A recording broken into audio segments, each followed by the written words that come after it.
This video is powered by the pros at Pascal Air Plumbing and Electric. Arkansas owned, Arkansas operated. GoPascal.com. Yeah, Andrew, you're from Dallas, and Commerce, Texas, about an hour and a half away from Arlington. I assume you got a lot of family and friends coming to this game? Yeah, got about, I want to say like probably 15, trying to get 15 to come. Yeah, have you been trying to like hustle people for tickets and stuff? Oh yeah, definitely. Had to get my hustle on starting Sunday night. Have you ever played in Cowboy Stadium? You ever been to a game there? Oh yeah, I've been in a lot of like state championship games there. Not played in, but like actually watched. But last time I played Cowboy State, it had to be like Little League or something. I never played in there like on a big atmosphere though. Mm-hmm. Landon, you're a little farther away, but still a Texas guy. You got a lot of family coming? Yeah, I got quite a bit. Got a lot that I'm trying to get tickets for, and then a lot that I've kind of told, like, hey, you might have to buy a ticket. But Yeah. So, I mean, I got quite a bit of family coming up. Have you ever played in the stadium? Yeah, I've played there 3 times because we went to state my freshman, sophomore, and junior year, and then won it my freshman and junior year. Yeah, So I played there 3 times. Obviously you played in college. What was it like against LSU playing your former team? We didn't get to talk to you last week. What was the emotion like? And I guess seeing a lot of guys that you knew. Man, it was great. I got to go against my roommate, Garrett Dellinger, who is currently their starting right guard. So chopped it up with him quite a bit after the game. Talked to some old D-line teammates, and then, just really just got to see how they've been, and really just get to go against guys I've been going against since my freshman year. You guys got off to a really great start against them, and then obviously right before half they scored, and then they just scored every single drive. What do you think happened that changed? Obviously, there's some adjustments being made by them, but what do you think from your vantage point happened to allow them to be so much more productive in the second half? Yeah, I think our defensive front needs to be more we need to go out there and be ready for the tempo more. I think last week they started tempoing, and I guess our defensive line we got to be able to still play the same when they're tempoing us that we do whenever they're not. So I think that played a big part in it. And then also, we just got to play better football. We got to have less penalties and just play cleaner ball. Thanks, fellas. Yeah. Hey, Andrew, I wonder if you've gotten a sense from Coach Pittman or just teammates on like maybe the importance of this rivalry and how big the game is for the Razorbacks. I mean, every game we play this year is going to be a big game for us. We try to go in every game, try to prepare every game the same way, just making sure that the team we're playing this week is, the only thing that we're focused on is. And so I feel like, away from the rivalry part, it's just another game that we have to go in and try our hardest to dominate in. All right. Hey, Landon, you were part of last year's game, and that's kind of how they've finished for the Razorbacks in recent years. Maybe your thoughts about how intense maybe the rivalry is and how much y'all want to get one back on them? Yeah, man, it's a big time rivalry. They've taken 10 of the past 11. So we're trying to get this one and come out on top. And it's a big time game. And I'm really trying to get a win. I don't like losing. I come from a winning history, and I want to get this win for sure. All right. And also scouting report on those guys preparing for a potential right-handed quarterback, left-handed quarterback. What do you think of their personnel? I think both quarterbacks are very talented. Max Johnson has started games his freshman year, sophomore year, and now this year. So, I'm excited to play him. He's another guy I was teammates with at LSU. He could throw really well in the run. So that's something we're preparing to do is keep him in the pocket. So, that, and then Connor Wayman, if he's able to play, he's a really talented quarterback as well. All right. And Andrew, the defensive scouting report, they got some older guys in the secondary and some veterans up front too. What do you think of their defensive personnel? I feel like the defensive personnel is very good. All credit to those guys over there. I know they're preparing just like as hard as we're preparing, and we're just going to go out there and find ways to attack their defense in any way possible. Bob.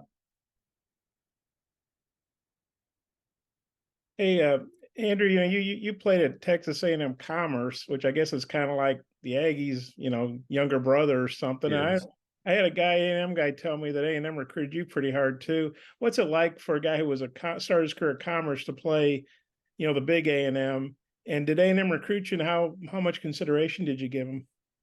Well, I was locked in on Arkansas no matter what. So like, it's gonna be good playing them. I did talk to coaches before I did commit or whatever, but it's gonna be a great time playing them. Just because I play for an A&M little brother, as you say.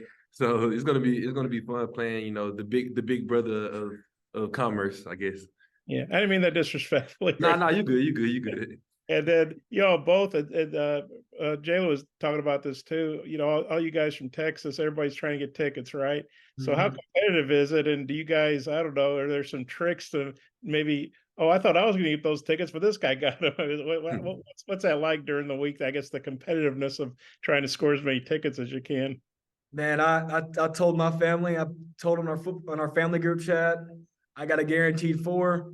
If you want to for sure be able to come and you're not mom, dad, brother, fiance, you better just go ahead and buy a ticket because there ain't no promises. You gotta go to the low. You gotta go to where nobody think you're gonna go. That's the people you gotta go to that nobody think you'll go to. So that's the little trick.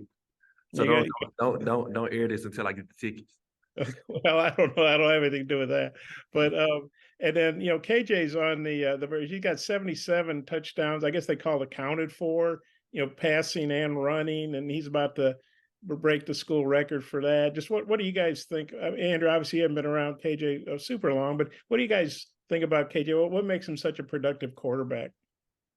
I mean, KJ just, is KJ. He stays in the film room. He pays attention to the defenses. If he sees anything wrong, he talks to all of us about what we can do better, what he can do better, even if he messes up. And he just takes accountability for everything, even if he's not in the wrong, he's just a great guy, great quarterback, and make sure everything's run as smoothly as possible. Landon, you've obviously gone against KJ in practice a lot, and you get to watch him some in games, I guess, a little bit when you're not talking to your coaches. Just as from a defensive standpoint, what makes KJ so tough to defend? Man, he's what makes the offense run. He's the engine to the offense. So, he can run the ball, he can throw the ball, and he's a really talented quarterback. And I think all of his leadership qualities is what makes him as talented as a quarterback as he is.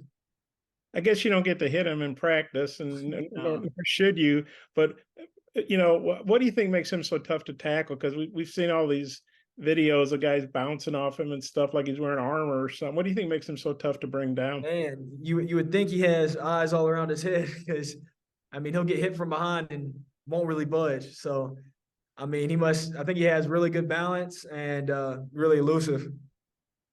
Hey, let's go one more. I've had a lot of people ask me this week, how do you think the teams are doing? A couple of really tough losses, tough game coming up. I said, man, I don't know. I'll ask the players when we get them. So for each of you, maybe Landon, you could take it first. Kind of what's the mindset? How are you guys hanging in there?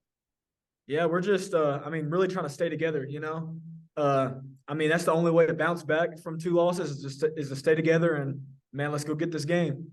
We can't separate and start, point fingers and stuff. That's not the way you go on to win games. You got to put the losses behind you and go on and continue the season. Just like Landon said, we seen the games that we lost. BYU we lost by a touchdown. LSU we lost by 3 points. So we know how good of a team we can be. Because if things fall our way like we wanted them to, there is no question about we could have been 4-0. Going into A&M, with our head very high, and our head is still high because, like I said, we lost by 3. We lost by 1 touchdown. So, like I said, we know how great we can be as a team, and we're just going to go out there and just compete, and play like we're 4-0, trying to still go undefeated. Thanks, guys. Jackson. Andrew, I know you and Isaac have, gotten some pretty consistent targets over the course of the year, but last Saturday was the first time Tyrone really got going in the offense and had the touchdown. Just have you seen any added confidence from him this week, and how good is it to kind of get him involved in the offense? Man, it was great seeing him score that touchdown because me and him were talking literally the night before, about the opportunities there. I told him that night. I don't want to sound like LeBron or anything, but I knew that night, the day after he was going to score a touchdown, so I told him, just go out there and just do your thing. You're going to score. So I know, it was great. And I was really happy for him. You know, I feel like his confidence. He's been very confident with just his play style and things like that. So I feel like, you know, throughout the season, he's going to just continue to build and build. Yeah, and you know, him playing with you and Isaac is something we hadn't really seen until last week, all on the field at the same time. I mean, what's it been like in practice, the three of you working together? Has it, you know, Coach Pittman said you haven't really been working on it too long. Does it seem like it's a pretty natural fit when the three of you guys share the field together? Yeah, it's pretty natural, you know. We all out there, like I said, we are transfers. We all came in together, so all of us on the field at the same time. You know, it was just, you know, everybody just know their job, know what they have to do. You know, it's smooth, the spacing, the route running, everything was just, you know, fell into place. Thanks, guys. Right. Yeah, I think Devon Achane is still running on Denver Broncos, so he's not somebody you have to worry about now. But Moss and Daniels, 8 and 4, is two talented backs. Just curious, Landon, what you've seen from those guys. What kind of runners are they? Man, they run really hard. Their O-line is what gets that started. They have a really big, stronger O-line, and I think it'll be a better O-line that we'll be facing throughout the season. But I still to this day think we have a really talented defensive front, and I think we'll be able to shut it down if we just play the way I know we can play. Yeah, can you expound a little bit more on that, on the offensive line, just what makes them a good front? Yeah, I think it all starts with Bryce Foster, their center. He's a guy I knew growing up, and he's a really talented center. He's able to read defenses really well, and then their tackles are really big as well. I think they're both weighing in at close to 320, 325. So they got bigger, stronger guys, and I mean, really guys that are meant for a team that likes to run the football. All right. Thanks, fellas. Sir. Daniel. Hey, Andrew, Coach Pittman talked about on Monday having to get the play call in faster because y'all burn timeouts on the play call. Just what have y'all done in practice this week to kind of fix that, or what have the coaches talk to y'all about? You know, just everybody hustling up, getting on the ball as fast as we can, looking to the sideline and just making sure everybody is focused on, you know, looking at the play and not focused on the play you just did, you know, worry about, you know, getting the ball to the ref or just like doing something that you're not supposed to do. So we put a big emphasis this week on just hurry up, get on the ball, looking to the sideline, getting the play and executing. BetOnline is your #1 source for all your betting needs. Get the latest odds, lines, and matchup reports for baseball, boxing, golf, and more. BetOnline continues to be the fastest and easiest way to place your wagers, including live betting and your favorite casino and card games available to play right from your phone. Head to the website or use your mobile device to sign up today and get in on the action. Remember to use our promo code BELIEVE, that's BLEAV, for your 50% welcome bonus on your first deposit. Bet online, where the game starts.